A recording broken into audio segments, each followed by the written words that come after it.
السلام علیکم ورحمۃ اللہ وبرکاتہ۔ پیارے اسلامی بھائیوں، کیا آپ کو معلوم ہے کہ اسلام کے شروع دنوں میں جب روزے فرض ہوئے تھے تو روزہ رکھنے والے کو غروب آفتاب کے بعد صرف اس وقت تک کھانے پینے کی اجازت تھی جب تک وہ سو نہ جائیں۔ اگر سو گیا تو اب بیدار ہو کر کھانا پینا ممنوع تھا، یعنی کہ منع تھا، مگر رب کریم عز و جل نے اپنے پیارے بندوں پر احسان عظیم فرماتے ہوئے سحری کی اجازت مرحمت فرما دی۔ اس کا سبب بیان کرتے ہوئے خزائن العرفان میں صدر الافاضل حضرت علامہ مولانا سید محمد نعیم الدین مراد آبادی علیہ رحمہ نقل فرماتے ہیں کہ حضرت سیدنا سرما بن قیس رضی اللہ تعالی عنہ محنتی شخص تھے۔ ایک دن بحالت روزہ اپنی زمین میں دن بھر کام کر کے شام کو گھر آئے۔ اپنی زوجہ محترمہ رضی اللہ تعالی عنہا سے کھانا طلب کیا۔ وہ پکانے میں مصروف ہوئیں۔ آپ رضی اللہ تعالی عنہ تھکے ہوئے تھے، آنکھ لگ گئی۔ کھانا تیار کر کے جب آپ رضی اللہ تعالی عنہ کو جگایا گیا تو آپ نے کھانے سے انکار کر دیا، کیونکہ ان دنوں غروب آفتاب کے بعد سو جانے والے کے لیے کھانا پینا ممنوع ہو جاتا تھا۔ چنانچہ کھائے پیے بغیر آپ رضی اللہ تعالی عنہ نے دوسرے دن کا بھی روزہ رکھ لیا۔ آپ کمزوری کے سبب بے ہوش ہو گئے۔ تفسیر خازن جلد نمبر 1 صفحہ نمبر 126۔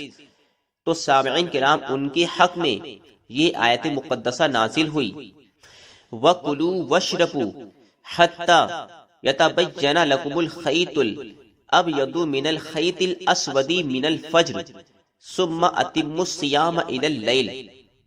پارہ نمبر 2 سورہ البقرہ، آیت نمبر 187۔ ترجمہ کنز ایمان۔ اور کھاؤ اور پیو یہاں تک کہ تمہارے لیے ظاہر ہو جائے سفیدی کا ڈورا سیاہی کے ڈورے سے، تو پاؤ پھٹ کر پھر رات آنے تک روزے پورے کرو۔ سامعین کرام، اس آیت مقدسہ میں رات کو سیاہ ڈورے سے اور صبح صادق کو سفید ڈورے سے تشبیہ دی گئی ہے۔ معنی یہ ہے کہ تمہارے لیے رمضان المبارک کی راتوں میں کھانا پینا مباح یعنی جائز قرار دے دیا گیا ہے۔ خزائن العرفان صفحہ نمبر 62۔ میٹھے میٹھے پیارے اسلامی بھائیوں، اس سے یہ بھی معلوم ہوا کہ روزے کا اذان فجر سے کوئی تعلق نہیں، یعنی فجر کی اذان کے دوران کھانے پینے کا کوئی جواز ہی نہیں۔ اذان ہو یا نہ ہو، آپ تک آواز پہنچے یا نہ پہنچے، صبح صادق سے پہلے پہلے آپ کو کھانا پینا بند کرنا ہوگا۔ سامعین کرام، اللہ رب العزت کا ہم بندوں پر کتنا بڑا احسان ہے کہ اس نے اپنے پیارے حبیب کے صدقے طفیل وسیلے سے ہم کو غروب آفتاب سے صبح صادق تک کھانے پینے کی اجازت مرحمت فرما دی، ورنہ تو شروع میں اسلام کے دنوں میں جب اسلام آیا تھا اور روزے فرض ہوئے تھے تو اس میں یہ قید تھی کہ افطار یعنی کہ سورج غروب ہونے کے بعد اگر ہم سو گئے اور سو کے اگر ہم جاگے تو پھر ہم کچھ کھا نہیں سکتے تھے، یعنی جب تک ہم غروب آفتاب سے لے کر جب تک ہم جاگ رہے ہیں تبھی تک کچھ کھا پی سکتے ہیں۔ اگر ہم سو گئے تو پھر کچھ بھی نہیں کھا سکتے تھے، جیسا کہ آپ نے بھی اوپر اس سے پہلے واقعہ ملاحظہ فرمایا۔ لیکن اللہ رب العزت نے ہم بندوں پر رحم فرمایا اور اس نے قرآن شریف میں ارشاد فرمایا، جس کا ترجمہ ہے کہ کھاؤ اور پیو یہاں تک کہ تمہارے لیے ظاہر ہو جائے سفیدی کا ڈورا سیاہی کے ڈورے سے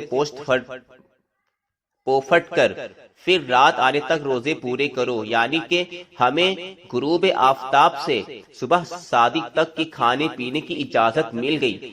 اگر ہمیں یہ اجازت نہ ملتی اور وہی پہلے والی اجازت ہوتی کہ غروب آفتاب کے بعد جب تک کھا سکتے ہیں جب تک آپ سوئے نہ، اگر سو گئے اور سو کر اٹھے تو پھر کھانا پینا ممنوع ہے، نہیں کھا پی سکتے، تو ہمارا کیا ہوتا اگر وہی پہلی والی اجازت ہمارے لیے ہوتی۔ لیکن اللہ رب العزت نے ہم پر روزے کو بہت آسان فرما دیا اور اپنے حبیب کے صدقے طفیل وسیلے سے ہمیں سحری جیسی عظیم نعمت عطا فرمائی اور سحری کرنا سنت قرار دیا گیا، اور اس میں ثواب بھی رکھا گیا تاکہ ہم سحری کریں اور ثواب بھی حاصل کریں۔